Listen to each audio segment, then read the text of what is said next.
നമസ്തേ. രാജ്യാന്തരത്തിലേക്ക് സ്വാഗതം. പ്രധാന വാർത്തകൾ.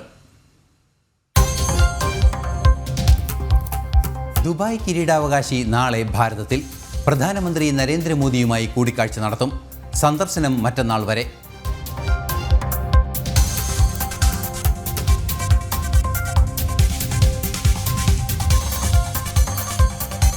അധിക താരിഫ് വിഷയത്തിൽ ചൈനയുമായി വിട്ടുവീഴ്ചയില്ലെന്ന് ഡൊണാൾഡ് ട്രംപ്. ഇരു രാജ്യങ്ങളും തമ്മിലുള്ളത് $1,00,000 കോടി വ്യാപാര കമ്മി. വ്യാപാര കമ്മിയിൽ മാറ്റം വരാതെ തുടർ നടപടികൾക്കില്ലെന്ന നിലപാടിൽ ഉറച്ച് ട്രംപ്.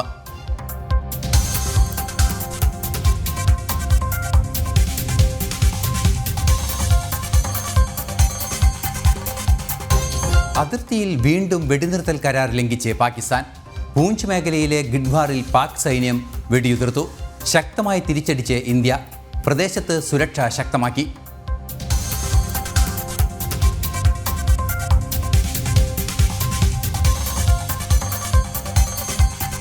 മണിപ്പൂരിൽ വഖഫ് ഭേദഗതി ബില്ലിനെ പിന്തുണച്ച BJP ന്യൂനപക്ഷ മോർച്ച നേതാവിൻ്റെ വീടിന് തീവെച്ചു.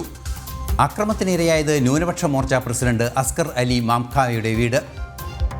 കത്തിച്ചത് മണിപ്പൂരിലെ ന്യൂനപക്ഷ മേഖലയിൽ.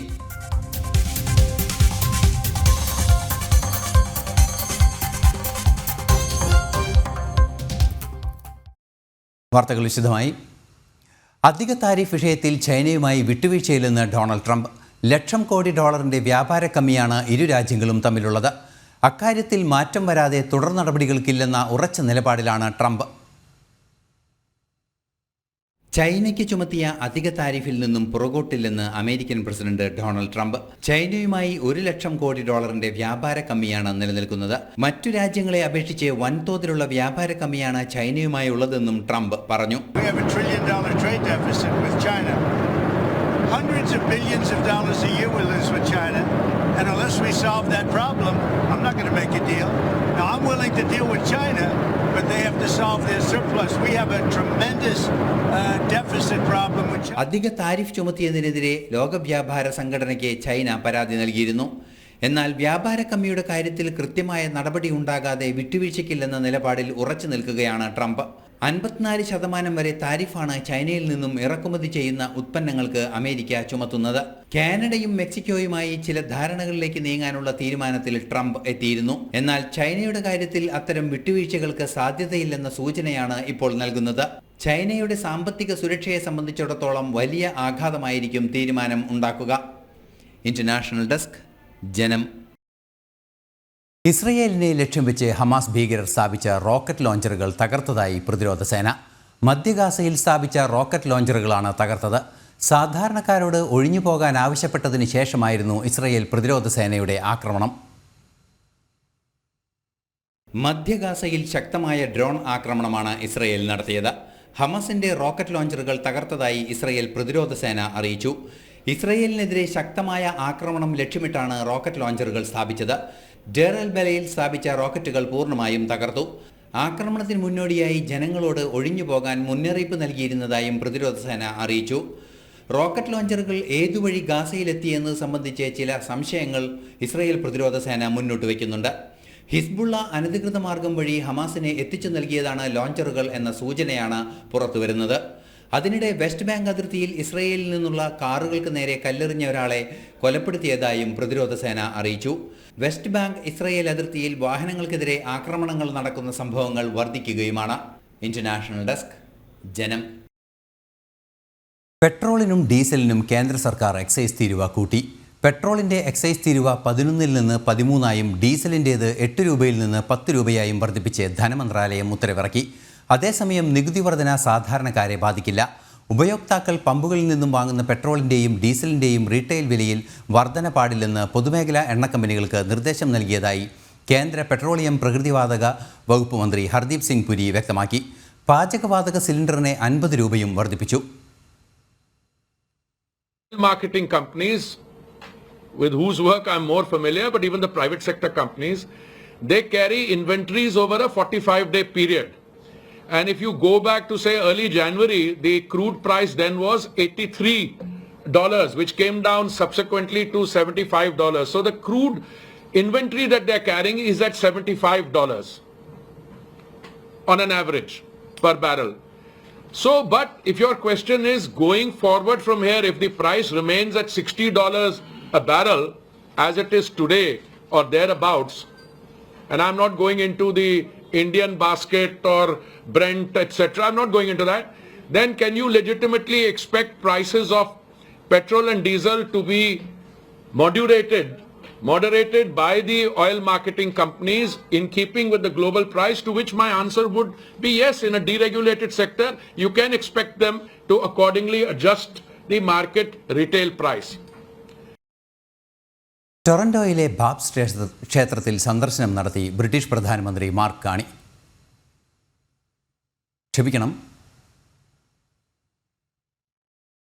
ഹൈന്ദവ സംസ്കാരവും ആചാരങ്ങളും അനുഭവിച്ചറിയാൻ കഴിഞ്ഞ നിമിഷമെന്ന് അദ്ദേഹം എക്സിൽ കുറിച്ചു.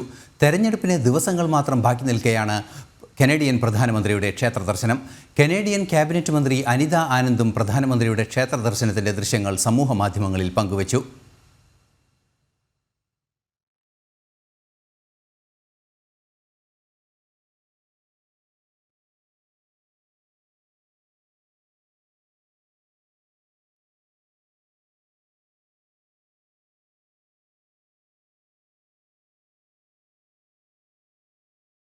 വയോധികയുടെ മരണത്തെ തുടർന്ന് വിമാനം അടിയന്തര ലാൻഡിംഗ് നടത്തി. മുംബൈയിൽ നിന്ന് വാരാണസിയിലേക്ക് പുറപ്പെട്ട വിമാനമാണ് ഛത്രപതി സാംഭാജി നഗർ വിമാനത്താവളത്തിൽ അടിയന്തരമായി ഇറക്കിയത്. മുംബൈയിൽ ചികിത്സയ്ക്ക് വന്ന് തിരികെ പോയ 88-കാരിയാണ് ഇൻഡിഗോ വിമാനത്തിൽ മരണത്തിന് കീഴടങ്ങിയത്.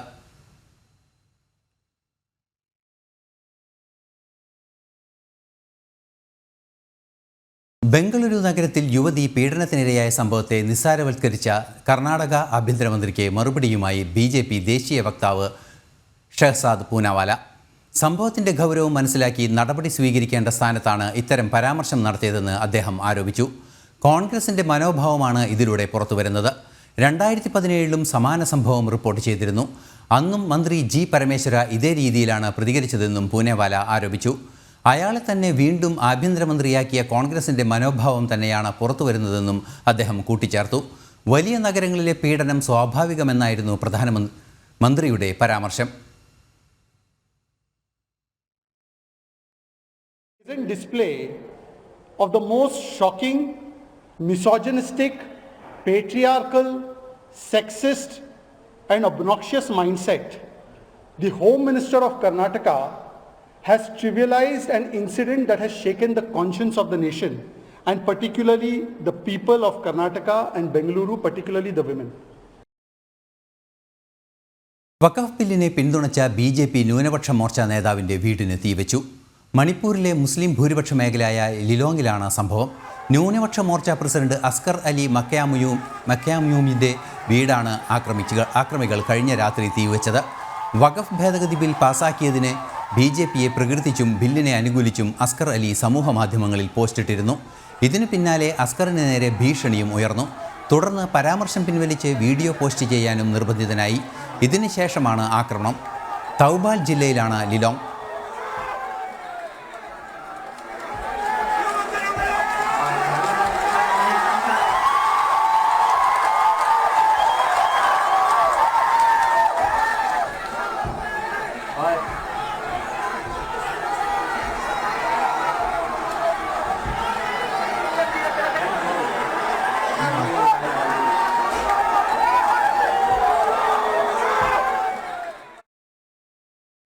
രാമനവമിയോടനുബന്ധിച്ച് ശ്രീനഗറിൽ കാശ്മീരി പണ്ഡിറ്റുകളുടെ നേതൃത്വത്തിൽ സംഘടിപ്പിച്ച ശോഭായാത്ര ഭക്തിസാന്ദ്രമായി.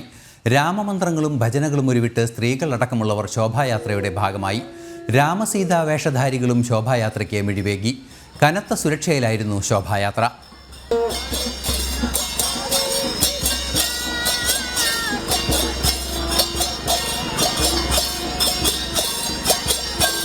Hare Krishna, Hare Krishna,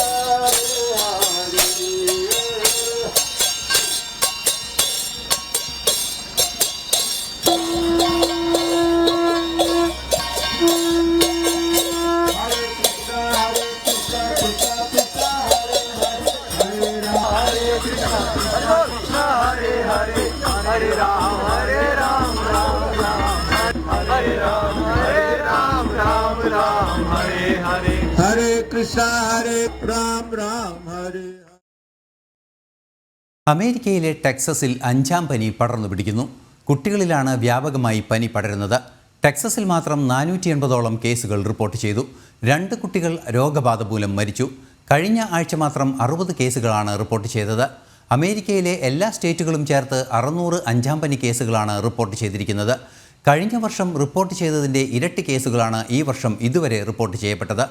2000-ൽ പൂർണ്ണമായും അമേരിക്കയിൽ ഇല്ലാതാക്കിയ 5ാം പനി വീണ്ടും പടരുന്നത് ആശങ്ക ഉണർത്തുന്നുണ്ട്.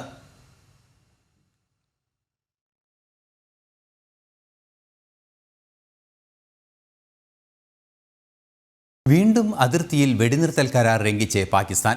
പൂഞ്ച് മേഖലയിലെ ഡിഗ്വാറിലാണ് പാക് സൈന്യം വെടിയുതിർത്തത്. ഇന്ത്യൻ സൈന്യം ശക്തമായി തിരിച്ചടിച്ചു. നുഴഞ്ഞുകയറ്റ ശ്രമം തടയുന്നതിൻ്റെ ഭാഗമായി പ്രദേശത്ത് കനത്ത സുരക്ഷ ഉറപ്പാക്കിയിട്ടുണ്ട്.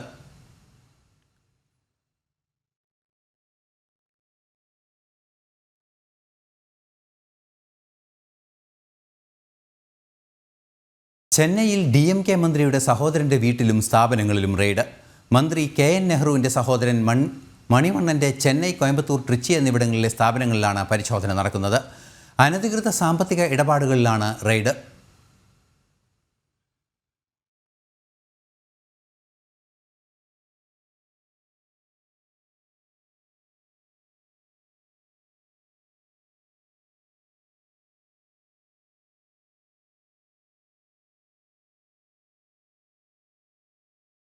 രാമനവമിയിൽ ദീപപ്രഭയിൽ തിളങ്ങി രാമജന്മഭൂമി. ക്ഷേത്രവും പരിസരവും ദീപാലങ്കാരങ്ങൾ കൊണ്ട് നിറഞ്ഞു. 2 ലക്ഷത്തിലേറെ ദീപങ്ങളാണ് അയോധ്യയിലെ സരയൂ തീരത്ത് തെളിഞ്ഞത്. ലക്ഷക്കണക്കിന് പേരാണ് ക്ഷേത്രത്തിൽ ഒത്തുകൂടിയത്.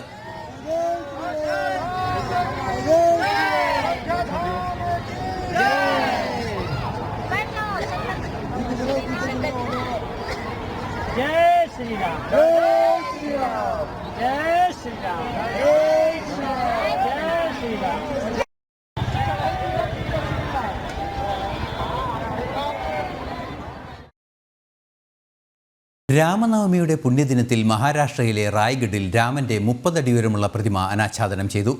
രാമൻ്റെ ജന്മദിനം ഗംഭീരമായാണ് ഭക്തജനങ്ങൾ ആഘോഷിച്ചത്.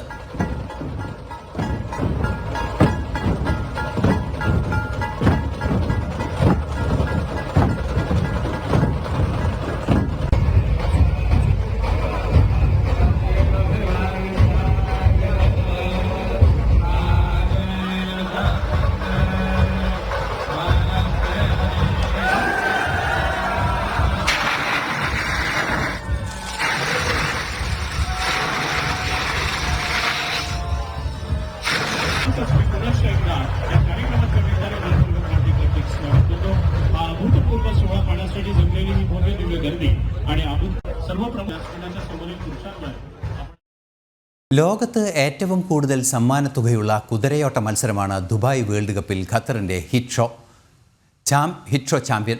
103 കോടി രൂപയാണ് ഹിറ്റ് ഷോയ്ക്ക് ലഭിക്കുക. ഫ്ലോറൻ ജിറോക്സ് ആയിരുന്നു ഹിറ്റ് ഷോയുടെ ജോക്കി.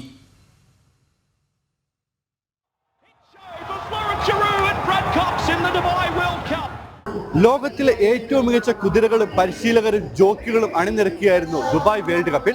ലോകത്തിലെ ഏറ്റവും വേഗമേറിയ കുതിരകൾ അണിനിരുന്ന ദുബായ് വേൾഡ് കപ്പിൽ ഖത്തറിന്റെ ഹിറ്റ് ഷോ ചാമ്പ്യനായി. ഫ്ലോറൻ ജെറോക്സ് ജോക്കിയും ബ്രാഡ് എച്ച് കോക്സ് പരിശീലകനുമായിരുന്നു. 13 രാജ്യങ്ങളിൽ നിന്നുള്ള 102 കുതിരകൾ വിവിധ മത്സരങ്ങളിൽ ഇഞ്ചോടിഞ്ച് പോരാട്ടം കാഴ്ചവെച്ചു. 65,000-ലേറെ പേർ മത്സരം കാണാൻ ദുബായ് മെയ്ദാൻ റേസ് കോഴ്സിലെത്തി. ഈ വർഷത്തെ കഴിഞ്ഞ വർഷത്തെ എൻ്റെ മുമ്പിലത്തെ വെച്ച് ഇപ്രാവശ്യം ഏറ്റവും കൂടുതൽ ആൾക്കാർ വരുന്ന ഞങ്ങളുടെ ഫുൾ കപ്പാസിറ്റിയിൽ ഓടുന്ന ഒരു റേസാണ്. പിന്നെ കൂടുതലും ഇന്ത്യയിൽ നിന്നുള്ള ആൾക്കാർ ഇഷ്ടംപോലെ വന്നിട്ടുണ്ട്. പിന്നെ യൂറോപ്യൻ കൺട്രീസിൽ നിന്നുള്ള ഒരുപാട് പേര് ഈ റേസിങ്ങിന് ആയിട്ട് ഇപ്രാവശ്യം പാർട്ടിസിപ്പേറ്റ് ചെയ്തിട്ടുണ്ട്. അതിൻ്റെ ഒരു മെയിൻ റീസൺ എന്ന് പറഞ്ഞു കഴിഞ്ഞാൽ ഇപ്പോൾ നമ്മുടെ കോവിഡൊക്കെ മാറിക്കഴിഞ്ഞിട്ട് ആൾക്കാർക്ക് ഒരു എൻ്റർടൈൻമെൻറ്റിൻ്റെ പിന്നെ ഇത് ഒരു വേൾഡ്സ് റിച്ചസ്റ്റ് റേസാണ്. പിന്നെ ഇത് കൂടുതലും ഇപ്പം UAE കൂടുതൽ പ്രൊമോട്ട് ചെയ്യുന്ന ഒരു റേസാണ്. അപ്പോൾ അതുകൊണ്ട് അതിൻ്റെ എല്ലാ ആവശ്യങ്ങളും ഇപ്രാവശ്യം പിന്നെ കഴിഞ്ഞ വർഷത്തെ അപേക്ഷിച്ച് ഒരുപാട് ചേഞ്ചസ് ഇപ്രാവശ്യം വന്നിട്ടുണ്ട്. പോരാട്ടം കാണാൻ അദ്ദേഹം നേരിട്ടെത്തിയിരുന്നു. ദുബായ് വേൾഡ് കപ്പിന്റെ 29ാമത് പതിപ്പായിരുന്നു ഇത്തവണത്തേത്. അശ്വരാജാക്കന്മാരുടെ വേഗ പോരാട്ടം കണ്ടതിന്റെ സംതൃപ്തിയിലാണ് ഇവിടെ എത്തിയ എല്ലാവരും മടങ്ങിയത്. ദുബായ് മൈതാൻ റേസ് കോഴ്സിൽ നിന്ന് രഞ്ജിത്ത് പരാശരിക്കൊപ്പം ഷിൻ സെബാസ്റ്റ്യൻ, ജനം. ദുബായ് കിരീടാവകാശിയും UAE ഉപപ്രധാനമന്ത്രിയുമായ Sheikh Hamdan bin Mohammed Al Maktoum നാളെ ഭാരതത്തിലെത്തും. 2 ദിവസത്തെ സന്ദർശനത്തിനായി എത്തുന്ന അദ്ദേഹം പ്രധാനമന്ത്രി നരേന്ദ്രമോദിയുമായും വിദേശകാര്യമന്ത്രി എസ് ജയശങ്കറുമായും കൂടിക്കാഴ്ച നടത്തും. ബുധനാഴ്ച ബിസിനസ് ടു ബിസിനസ് മീറ്റിംഗ് ഉൾപ്പെടെയുള്ള പരിപാടികൾക്കായി അദ്ദേഹം മുംബൈ സന്ദർശിക്കും. പ്രധാനമന്ത്രിയുടെ ക്ഷണം സ്വീകരിച്ചാണ് ദുബായ് കിരീടാവകാശിയുടെ ഭാരത സന്ദർശനം. പ്രധാനമന്ത്രി നരേന്ദ്രമോദിയുടെ ക്ഷണം സ്വീകരിച്ച ദുബായ് കിരീടാവകാശി UAE Sheikh Hamdan bin Mohammed Al Maktoum നാളെ ഭാരതത്തിലെത്തും. UAE ഉപപ്രധാനമന്ത്രിയും പ്രതിരോധ മന്ത്രിയുടെയും ചുമതല വഹിക്കുന്ന അദ്ദേഹത്തെ ജനുവരിയിൽ UAE സന്ദർശിച്ച വിദേശകാര്യമന്ത്രി എസ് ജയശങ്കർ പ്രധാനമന്ത്രിയുടെ ക്ഷണം അറിയിച്ചിരുന്നു. ഇതേ തുടർന്നാണ് നാളെ Sheikh Hamdan bin Mohammed Al Maktoum ഇന്ത്യയിലെത്തുന്നത്. ദുബായ് കിരീടാവകാശി എന്ന നിലയിൽ അദ്ദേഹത്തിന്റെ ആദ്യ ഔദ്യോഗിക ഇന്ത്യൻ സന്ദർശനമാണിത്. മന്ത്രിമാർ, മുതിർന്ന സർക്കാർ ഉദ്യോഗസ്ഥർ, ബിസിനസ് പ്രതിനിധി സംഘം എന്നിവർ അദ്ദേഹത്തോടൊപ്പം ഉണ്ടാകുമെന്ന് വിദേശകാര്യ മന്ത്രാലയം അറിയിച്ചു. നാളെ ഡൽഹിയിലെത്തുന്ന അദ്ദേഹം പ്രധാനമന്ത്രിയും വിദേശകാര്യമന്ത്രിയുമായും കൂടിക്കാഴ്ച നടത്തും. നിരവധി ഉന്നതതല ചർച്ചകളും അദ്ദേഹത്തിന്റെ സന്ദർശനത്തോടനുബന്ധിച്ച് നടക്കും. ബുധനാഴ്ച ദുബായ് കിരീടാവകാശി മുംബൈക്ക് തിരിക്കും. മുംബൈയിൽ വ്യവസായ വാണിജ്യ രംഗത്തെ പ്രമുഖർ ഉൾപ്പെടുന്ന റൗണ്ട് ടേബിളിൽ അദ്ദേഹം പങ്കെടുക്കും. UAEയിലുള്ള ഇന്ത്യൻ പൗരന്മാരിൽ ബഹുഭൂരിപക്ഷവും താമസിക്കുന്നതും ജോലി ചെയ്യുന്നതും ദുബായിലാണ്. ഭാരതത്തിന്റെ വാണിജ്യ സാംസ്കാരിക രംഗങ്ങളിൽ പ്രമുഖ സ്ഥാനമുള്ള രാജ്യമാണ് ദുബായ്. ഇന്റർനാഷണൽ ഡെസ്ക്, ജനം. മുനമ്പം ജുഡീഷ്യൽ കമ്മീഷനെ പ്രവർത്തനം തുടരാം. മുനമ്പം കമ്മീഷൻ നിയമനം റദ്ദാക്കിയുള്ള സിംഗിൾ ബെഞ്ച് ഉത്തരവ് ഡിവിഷൻ ബെഞ്ച് സ്റ്റേ ചെയ്തു. ഹൈക്കോടതി ഉത്തരവിന്റെ പശ്ചാത്തലത്തിൽ പ്രവർത്തനം ഇന്ന് തന്നെ പുനരാരംഭിക്കുമെന്ന് ജസ്റ്റിസ് CN രാമചന്ദ്രൻ നായർ അറിയിച്ചു. മുനമ്പം ജുഡീഷ്യൽ കമ്മീഷനെ ജസ്റ്റിസ് CN രാമചന്ദ്രൻ നായരെ നിയമിച്ച നടപടി റദ്ദാക്കിയ ഹൈക്കോടതി സിംഗിൾ ബെഞ്ച് ഉത്തരവിനാണ് ഡിവിഷൻ ബെഞ്ചിന്റെ സ്റ്റേ. ഇതോടെ മുനമ്പം കമ്മീഷന് പ്രവർത്തനം പുനരാരംഭിക്കാം. എന്നാൽ റിപ്പോർട്ടിന്മേൽ തുടർ നടപടി സ്വീകരിക്കുന്നത് ഹൈക്കോടതി ഡിവിഷൻ ബെഞ്ച് തടഞ്ഞു. അപ്പീലിലെ അന്തിമ ഉത്തരവിന് വിധേയമായിട്ടായിരിക്കണം നടപടികളെന്നാണ് നിർദ്ദേശം. അപ്പീലിൽ ജൂൺ മാസം 16-ന് വിശദമായ വാദം കേൾക്കുമെന്നും ഹൈക്കോടതി ഡിവിഷൻ ബെഞ്ച് വ്യക്തമാക്കി. വഖഫ് ട്രിബ്യൂണലിന്റെ പരിഗണനയിലിരിക്കുന്ന കേസിൽ ജുഡീഷ്യൽ കമ്മീഷനെ നിയോഗിക്കാൻ സംസ്ഥാന സർക്കാരിന് അധികാരമില്ലെന്ന് വ്യക്തമാക്കിക്കൊണ്ടായിരുന്നു സിംഗിൾ ബെഞ്ചിന്റെ ഉത്തരവ്. എന്നാൽ ഉത്തരവ് നിയമപരമല്ലെന്നും നിരവധി കുടുംബങ്ങളെ ബാധിക്കുന്ന പ്രശ്നമായതിനാലാണ് ജുഡീഷ്യൽ കമ്മീഷനെ പരിശോധനയ്ക്ക് നിയോഗിച്ചതെന്നുമായിരുന്നു അപ്പീലിൽ സംസ്ഥാന സർക്കാരിന്റെ നിലപാട്. ഹൈക്കോടതി ഉത്തരവിന്റെ പശ്ചാത്തലത്തിൽ ഇന്ന് തന്നെ പ്രവർത്തനം പുനരാരംഭിക്കുമെന്ന് ജസ്റ്റിസ് CN രാമചന്ദ്രൻ നായർ പറഞ്ഞു. കമ്മീഷൻ ഉടനടി പ്രവർത്തനം പുനരാരംഭിക്കും. May 30 മുമ്പ് റിപ്പോർട്ട് കൊടുക്കാൻ സാധിക്കുമെന്ന് ഞാൻ പ്രതീക്ഷിക്കുന്നു. കാര്യം റിപ്പോർട്ട് കൊടുക്കുക എന്നുള്ള മാത്രമേ കമ്മീഷന്റെ ചുമതലയുള്ളൂ. കമ്മീഷൻ റെക്കമെൻഡേഷൻ റിജക്ട് ചെയ്യണോ, ഇതെല്ലാം ഗവൺമെന്റിന്റെ തീരുമാനമാണ്. ജനം, കൊച്ചി. മുനമ്പം വഖഫ് ഭൂമി കേസിൽ ഫാറൂഖ് കോളേജ് മാനേജ്മെന്റ് നൽകിയ ഹർജിയിൽ കക്ഷി ചേരാൻ മുനമ്പം നിവാസികൾക്ക് അനുമതി. കോഴിക്കോട് വഖഫ് ട്രിബ്യൂണലാണ് അനുമതി നൽകിയത്. കേസിൽ തുടർവാദം നാളെ ആരംഭിക്കും. മുനമ്പം വഖഫ് ഭൂമി കേസിൽ ഫാറൂഖ് കോളേജിനൊപ്പം കക്ഷി ചേരാൻ മുനമ്പം നിവാസികൾക്ക് അനുമതി നൽകി വഖഫ് ട്രൈബ്യൂണൽ. മുനമ്പത്തെ ഫാറൂഖ് കോളേജിന്റെ ഭൂമി വഖഫാണെന്ന വഖഫ് ബോർഡിന്റെ ഉത്തരവിനെ റദ്ദാക്കണമെന്നാവശ്യപ്പെട്ട് ഫാറൂഖ് കോളേജ് നൽകിയ ഹർജിയിലാണ് മുനമ്പൻ നിവാസികൾ കക്ഷി ചേരണമെന്ന ആവശ്യം ഉന്നയിച്ചിരുന്നത്. വഖഫ് ബോർഡിന്റെയും സർക്കാരിന്റെയും മുനമ്പൻ നിവാസികളുടെയും വാദം കഴിഞ്ഞ സിറ്റിംഗുകളിൽ വഖഫ് ട്രൈബ്യൂണൽ കേട്ടിരുന്നു. അതേസമയം ഇതിനെ എതിർത്തുകൊണ്ട് വഖഫ് സംരക്ഷണ സമിതിയും സിദ്ദിഖ് സേട്ടിന്റെ കുടുംബവും രംഗത്ത് വന്നിരുന്നു. നിലവിലുള്ള കേസിൽ കക്ഷി ചേരേണ്ടെന്നും പ്രത്യേക കേസായി പരിഗണിക്കണമെന്നുമായിരുന്നു എതിർവാദം. ആ വാദങ്ങൾ തള്ളിക്കൊണ്ടാണ് നിലവിൽ വഖഫ് ട്രൈബ്യൂണൽ വിധി പറഞ്ഞിരിക്കുന്നത്. അതേസമയം വിധിയിലേറെ സന്തോഷമുണ്ടെന്നും മുനമ്പത്തേത് വഖഫ് ഭൂമിയല്ലെന്നും കേന്ദ്ര സർക്കാർ കൊണ്ടുവന്ന പുതിയ വഖഫ് ഭേദഗതി ബില്ലിലാണ് പ്രതീക്ഷയെന്നും സമരസമിതി ചെയർമാൻ ജോസഫ് റോക്കി പറഞ്ഞു. ഞങ്ങളെ കക്ഷി ചേർത്തു. പെട്ടെന്ന് തന്നെ ഞങ്ങളുടെ വക്കീലിനോട് കൗണ്ടർ കൊടുക്കാൻ പറഞ്ഞിട്ടുണ്ട്. കാര്യങ്ങൾ സ്പീഡാവുന്നുണ്ട്. പുതിയ നിയമത്തിന്റെ അടിസ്ഥാനത്തിലായിരിക്കും അടുത്ത കാര്യങ്ങൾ മുമ്പോട്ട് പോകുന്നത്. ഞങ്ങൾക്ക് വലിയ സന്തോഷമുണ്ട്. ഇന്നത് രണ്ടാമത്തെ വിജയമാണ്. ഈ ഒരു അവസ്ഥയിൽ ഞങ്ങളെ കൊണ്ട് എത്തിച്ചത് വഖഫ് സംരക്ഷണ സമിതി എന്ന് പറയുന്ന 2 വ്യക്തികളാണ്. 35 വർഷം കഴിഞ്ഞപ്പോൾ ഒരു അവകാശി വരുന്നു ഞങ്ങളുടെ ഭൂമിയാണെന്ന് പറഞ്ഞുകൊണ്ട്. അത് തട്ടിയെടുക്കാൻ നടത്തുന്ന വഖഫ് സംരക്ഷണ സമിതിക്കുള്ള തിരിച്ചടിയാണ് ഇന്നത്തെ ഈ ദിവസം. കേസിൽ വരും ദിവസങ്ങളിൽ തുടർവാദം നടക്കും. ജനം, കോഴിക്കോട്. കേന്ദ്ര ആഭ്യന്തരമന്ത്രി അമിത്ഷായുടെ ജമ്മു കാശ്മീർ സന്ദർശനം തുടരുന്നു. വിനയ് അതിർത്തിയിൽ BSF ഔട്ട് പോസ്റ്റ് സന്ദർശിച്ച അമിത്ഷാ ഉന്നത ഉദ്യോഗസ്ഥരുമായി ചർച്ച നടത്തി. തീവ്രവാദികളുടെ ആക്രമണത്തിൽ വീരമൃത്യു വരിച്ച ജമ്മു കാശ്മീർ പോലീസ് സേനാംഗങ്ങളുടെ കുടുംബാംഗങ്ങളെ നേരിൽ കാണുന്ന അമിത്ഷാ നാളെയാകും ഡൽഹിയിലേക്ക് മടങ്ങുക. ഈ വാർത്തയുടെ വിശദാംശങ്ങളുമായി ഡൽഹിയിൽ നിന്നും എസ് നന്ദഗോപൻ നമ്മോടൊപ്പം ചേരുന്നുണ്ട്. നന്ദഗോപൻ, കേൾക്കാമോ? ഐഫൻ ത്രിദിന സന്ദർശനത്തിനായാണ് കേന്ദ്ര ആഭ്യന്തരമന്ത്രി അമിത്ഷാ ജമ്മു കാശ്മീരിലെത്തിയത്. ഇന്നലെ അദ്ദേഹം ജമ്മു കാശ്മീരിൽ എത്തിയപ്പോൾ ലഫ്റ്റനന്റ് ഗവർണർ അദ്ദേഹത്തെ സ്വീകരിച്ചു. അതിനുശേഷം അവിടെ ജമ്മു കാശ്മീരിൽ ഉന്നതതല യോഗം ചേർന്നിരുന്നു.